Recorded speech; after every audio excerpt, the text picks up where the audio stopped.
If you only saw the headline, NASA's Europa Clipper spots thruster evidence, you'd think this is the moment the mystery finally breaks open.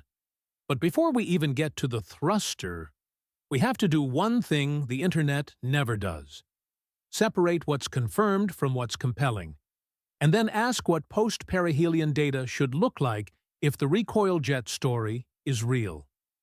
So here's the clean frame for this video. 3IATLAS is already weird on two fronts. It's compact, yet it shows behavior that looks overpowered for its size, and its motion doesn't sit perfectly on a gravity-only trajectory. Earlier analysis stitched together imaging, multiband behavior, and simple dust dynamics into one coherent picture.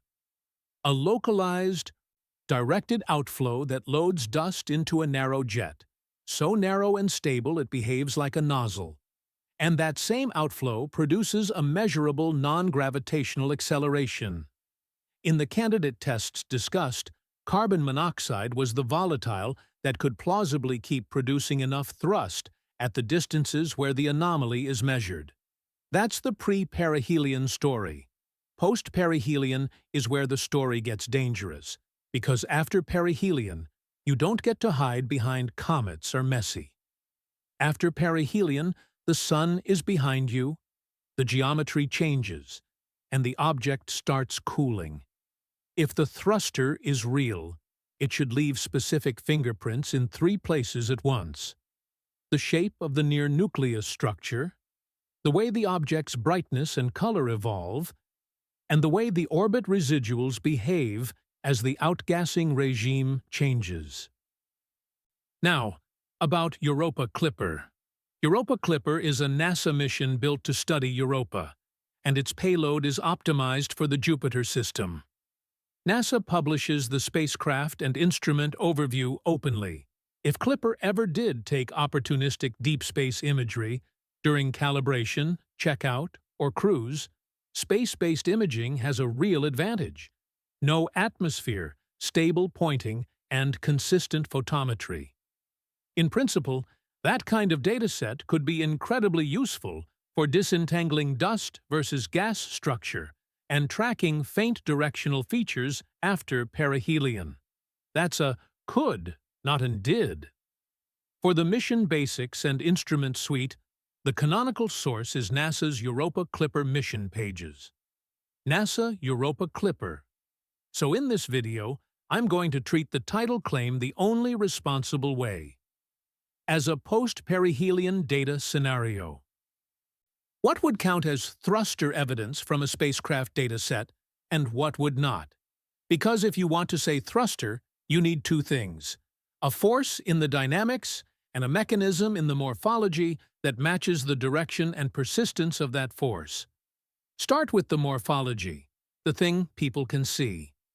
The key visual signature in the earlier analysis was a narrow, sunward-pointing dust structure that stayed collimated for enormous distances, on the order of tens of thousands of kilometers in the processed views.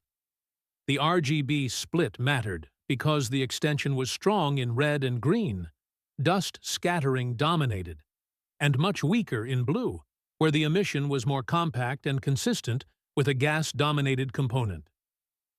That's how you avoid the classic mistake of calling every bright extension a gas jet.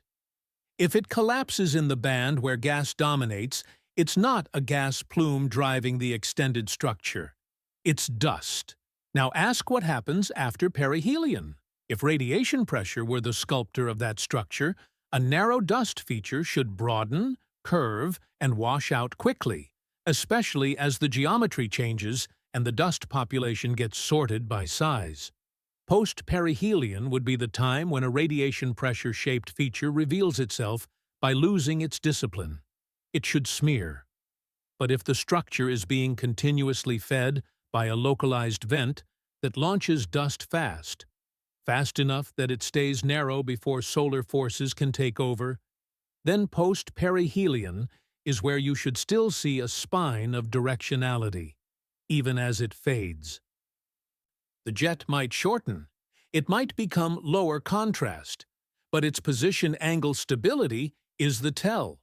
A persistent nozzle tends to leave a persistent direction, so the first thruster evidence criterion from any spacecraft imagery would be simple. Do you still see a narrow, directional feature in the dust-dominated bands after perihelion? And does it maintain a stable orientation over multiple observations? Not. Do we see anything at all? Lots of comets have stuff. The question is whether the structure remains improbably coherent relative to the coma, in the exact regime where you'd expect passive dust to stop behaving. Now move to the second pillar, color and band dependence. Post-perihelion is where color tricks people, because the coma composition and the viewing geometry are both changing.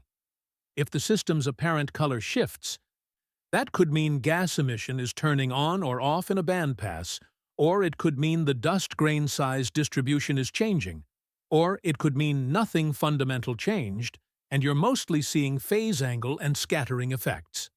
A spacecraft dataset helps here because consistent calibration reduces the "is this an instrument atmosphere" issue. Noise that plagues ground-based color comparisons. So the second thruster evidence criterion would be, does the extended structure behave like dust across filters while the gas stays compact? And does that separation persist as activity declines? If post-perihelion images show the extended feature weakening primarily in the dust bands, while the inner compact component changes differently, that points to a changing dust-loading regime, not a vanishing gas tail. And that matters, because the thrust story doesn't require the dust to dominate the mass loss. It requires gas outflow to carry momentum. Dust is the tracer that makes the nozzle visible. Now the third pillar is the one that actually earns the word thruster.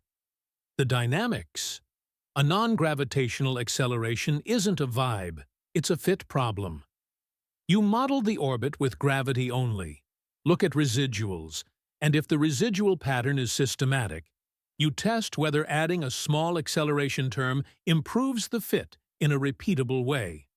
This is standard in small-body dynamics, and non-gravitational accelerations from outgassing are a long-established part of comet orbit modeling.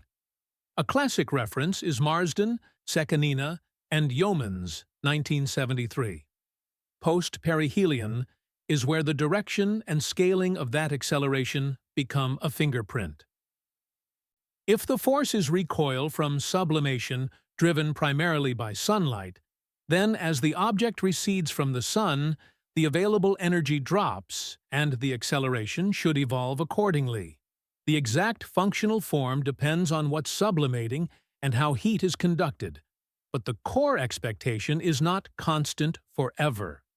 The expectation is a decline that correlates with solar distance and with the observed fading of activity. So the third thruster evidence criterion would be, does the orbit fit prefer a non-gravitational term post-perihelion? And does the direction remain consistent with recoil from the same localized source implied by the jet morphology? This is where the story either becomes coherent or collapses into coincidence. If the morphology says directed vent, but the acceleration direction wanders or flips in a way the morphology can't support, you have a mismatch. If they stay aligned, you have a single mechanism explaining both sight and motion. Now we get to the part the earlier analysis made famous, the volatile bake-off. Pre-perihelion, the candidate test argued that at around 1 to 2 AU, most common volatiles don't produce enough thrust in the model regime to match the reported acceleration without demanding unrealistic active area for a compact nucleus. In that comparison, CO remains efficient in the relevant distance range. It keeps turning sunlight into gas outflow rather than letting the energy leak away mostly as re-radiated heat.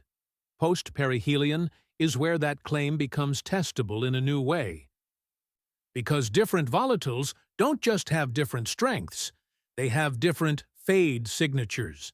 If CO is the driver, You expect activity to persist in a way that remains meaningful at larger distances compared to species that shut down more abruptly in the same thermal regime. If CO is not the driver, the post-perihelion decline might be too steep, or the morphology might transition into a more normal dust tail regime without the persistent nozzle-like directionality.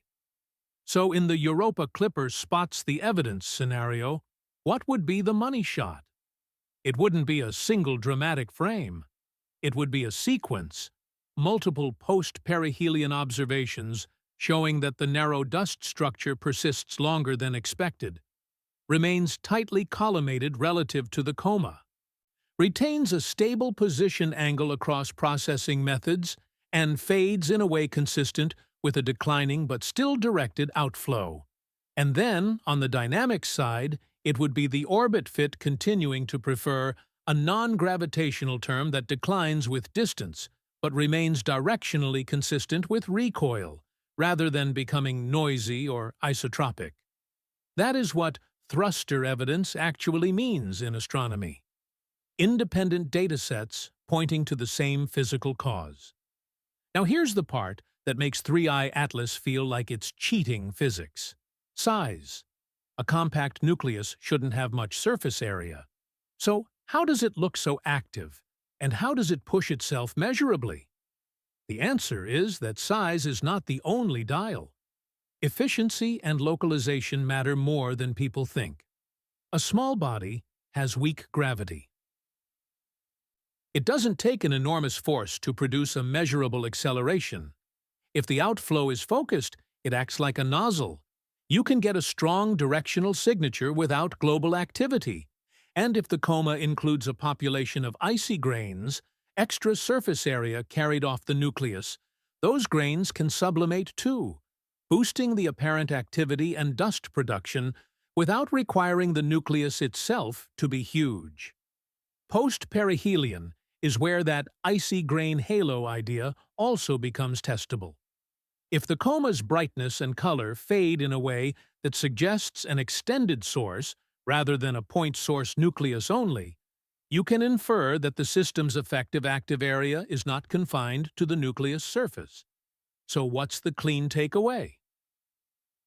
If a post-perihelion spacecraft dataset, Europa Clipper or any other platform, shows dust-dominated directional structure persisting across bands the way the RGB split predicts, and orbit residuals continuing to prefer a declining but directionally stable non-gravitational acceleration, then the thruster story stops being a headline and becomes the simplest explanation.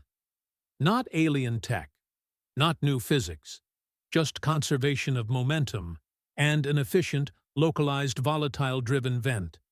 And if the post-perihelion data does not show those things, if the structure quickly collapses into a normal anti-sunward dust tail morphology, if the band behavior no longer separates dust from compact gas, and if the orbit no longer demands a consistent non-gravitational term, then the earlier interpretation has to be revised. That's not failure. That's how the method works.